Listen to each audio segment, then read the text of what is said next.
মাগরিবের ঠিক আগে রান্নাঘরে একজন ক্লান্ত মা দাঁড়িয়ে আছেন। হাতে গরম হাঁড়ি, মুখে বিন্দু বিন্দু ঘাম, পায়ের পাতাগুলো ব্যথায় টনটন করছে। কিন্তু কেউ জানে না এই মুহূর্তে তিনি হয়তো জান্নাতের রাস্তা বানাচ্ছেন। আমার প্রিয় বোনেরা, আসসালামু আলাইকুম ওয়ারাহমাতুল্লাহ। আপনি কি জানেন আপনার এই ছোট্ট গরম রান্নাঘরটিও এই রমজানে ইবাদতের এক বিশাল ময়দান হতে পারে? আজকের ভিডিওটি আমার সেই সব বোনেদের জন্য যারা রোজার দিনে ঘণ্টার পর ঘণ্টা রান্নাঘরে কাটান, পরিবারের মুখে হাসি ফোটানোর জন্য। যারা ভাবেন সবাই তো ইবাদত করছে আর আমি শুধু পেঁয়াজ কাটছি আর চুলা সামলাচ্ছি। বোন আমার, আজ আমি আপনাকে এমন কিছু কথা বলবো যা শোনার পর রান্নাঘরের এই ক্লান্তিকর কাজগুলো আপনার কাছে আর বোঝা মনে হবে না, বরং আপনার মনে হবে আল্লাহ আপনাকে কত বড় সুযোগ দিয়েছেন। আসুন, প্রথমেই আমরা একটি জাদুর কাঠির কথা জেনে নিই, যে কাঠি দিয়ে সাধারণ কাজকেও পাহাড় সমান সওয়াবে পরিণত করা যায়। আর সেই জাদুর কাঠিটি হল নিয়ত। আমাদের প্রিয় নবী মোহাম্মদ সাল্লাল্লাহু আলাইহি ওয়াসাল্লাম বলেছেন, ইন্নামাল আমালু বিন্নিয়াত, অর্থাৎ নিশ্চয়ই সকল আমল বা কাজের মূল্য নির্ভর করে নিয়তের উপর। আপনি যখন সেহরির জন্য আলু কাটছেন, গোশত মাখাচ্ছেন বা ইফতারের শরবত গুলাচ্ছেন, তখন যদি আপনার নিয়ত থাকে শুধু পরিবারকে খাওয়ানো, তাহলে আপনি শুধু দুনিয়ার প্রশংসাই পাবেন। কিন্তু নিয়তটা যদি একটু বদলে নেন, যদি মনে মনে বলেন, ইয়া আল্লাহ, আপনার রোজাদার বান্দাদের সেহরি ও ইফতার করানোর জন্য আমি এই কষ্ট করছি, আপনি আমার এই কাজকে ইবাদত হিসেবে কবুল করে নিন। সুবহান আল্লাহ, আপনার ওই ঘাম মেশানো প্রতিটি মুহূর্ত তখন ইবাদত হিসেবে আমলনামায় লেখা হতে থাকবে। আসুন, জেনে নিই রান্নাঘরের এমন 7টি সাধারণ কাজের কথা, যেগুলো এই রমজানে আপনার জন্য জান্নাতের দরজা খুলে দিতে পারে। প্রথমত, সেহরি প্রস্তুত করা।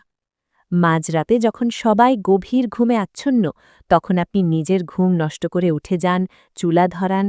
নবী মোহাম্মদ সাল্লাল্লাহু আলাইহি ওয়াসাল্লাম বলেছেন, তোমরা সেহরি খাও, কারণ সেহরিতে বরকত রয়েছে। আপনি সেই বরকতময় খাবারটি তৈরি করছেন। আপনি কি জানেন, রাতের ওই তৃতীয় প্রহরে আল্লাহ প্রথম আসমানে নেমে আসেন? আপনি সেহরি বানানোর ফাঁকে ফাঁকে যদি একটু ইস্তেগফার পড়েন, চোখের পানি ফেলেন, আপনার সেই দোয়া সরাসরি আল্লাহর আরশে পৌঁছাবে। দ্বিতীয়ত, ইফতার বানানো। সারা দিন রোজা রাখার পর আপনার শরীরও ক্লান্ত, গলা শুকিয়ে কাঠ, তবুও আপনি গরম চুলার পাশে দাঁড়িয়ে ইফতার ভাজছেন।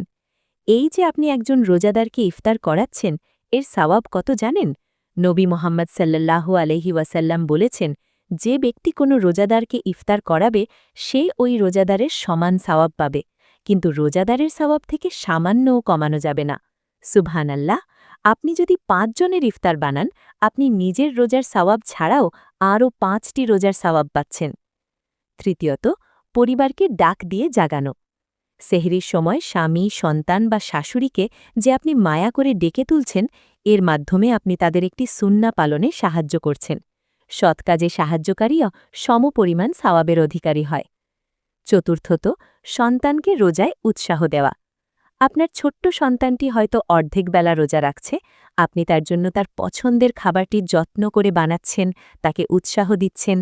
এর মাধ্যমে আপনি একজন ভবিষ্যৎ মুমিন তৈরি করছেন। এটি আপনার জন্য বিশাল বড় এক সাদাকায়ে জারিয়া বোন। পঞ্চমত, ক্লান্ত স্বামীকে সাহায্য করা। সারা দিন বাইরে থেকে রোজা রেখে কাজ করে আসা স্বামী যখন ইফতারে আপনার হাতের ঠান্ডা শরবতটুকু খেয়ে প্রশান্তির নিঃশ্বাস ফেলেন, তখন আল্লাহ আপনার উপর কতটুকু খুশি হন জানেন? পরিবারের খেদমত করা এবং তাদের মুখে হাসি ফোটানো একজন মুসলিম নারীর জন্য অন্যতম শ্রেষ্ঠ ইবাদত। ষষ্ঠত, অতিথিকে ইফতার করানো। রমজানে যদি ঘরে কোনো মেহমান আসেন, বিরক্ত হবেন না বোন। মেহমান নিজের রিজিক নিয়ে আসেন এবং যাওয়ার সময় ঘরের গুনাহ নিয়ে যান। মেহমানকে সম্মান করা ঈমানদার হওয়ার লক্ষণ। সপ্তমত, নিজের কষ্ট সহ্য করে হাসি মুখ রাখা।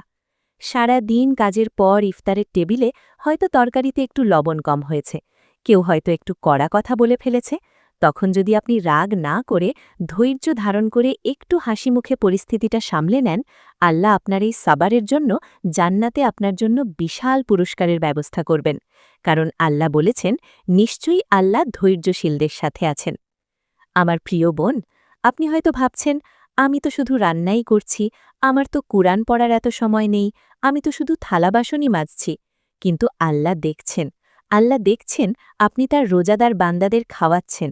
আপনার পুড়ে যাওয়া আঙুল, আপনার ঘাম ভেজা মুখ, আপনার পা ব্যথার নীরব কান্না, এর কিছুই আল্লাহর কাছে গোপন নেই।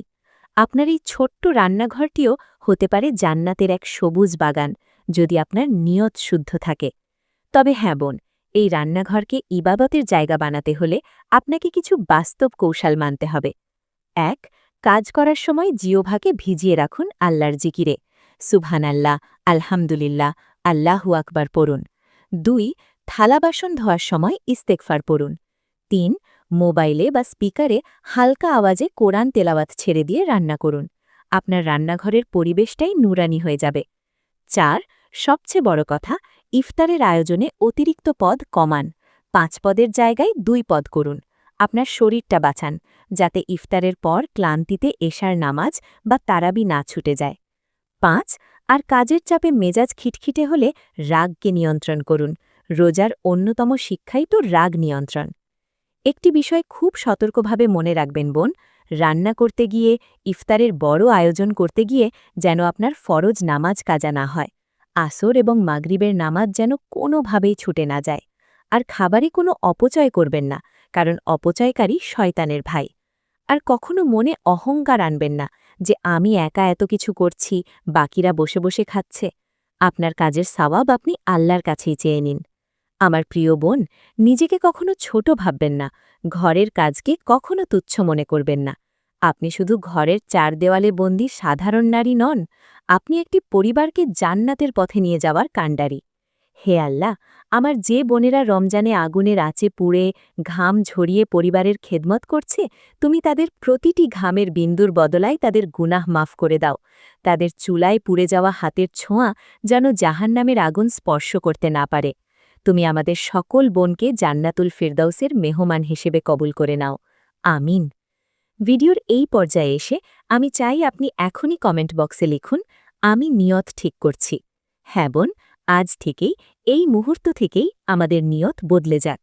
আপনার পরিচিত প্রত্যেক মুসলিম বোনের কাছে, আপনার মা, বোন, ভাবি বা বান্ধবীর কাছে এই ভিডিওটি শেয়ার করে পৌঁছে দিন। হয়তো আপনার একটি শেয়ারের কারণে কোনো এক ক্লান্ত বোনের মুখে হাসি ফুটবে, আর তার সওয়াবও আপনি পেয়ে যাবেন। চ্যানেলটি সাবস্ক্রাইব করে আমাদের এই সুন্দর পরিবারের অংশ হয়ে যান। আগামী ভিডিওতে আমরা আলোচনা করব একটি অত্যন্ত গুরুত্বপূর্ণ বিষয় নিয়ে। সেটি হল রমজানে মহিলাদের লুকানো ৫টি বড় ভুল। এই ভুলগুলো আমাদের অজান্তেই আমাদের রোজার সওয়াব নষ্ট করে দিচ্ছে না তো? জানতে হলে চোখ রাখুন আমাদের পরবর্তী ভিডিওতে। ততক্ষণ পর্যন্ত ভালো থাকবেন, নিজের যত্ন নেবেন, আর আপনার সুন্দর দোয়ায় এই বোনটিকে মনে রাখবেন। আসসালামু আলাইকুম ওয়া রাহমাতুল্লাহি ওয়া বারাকাতুহু।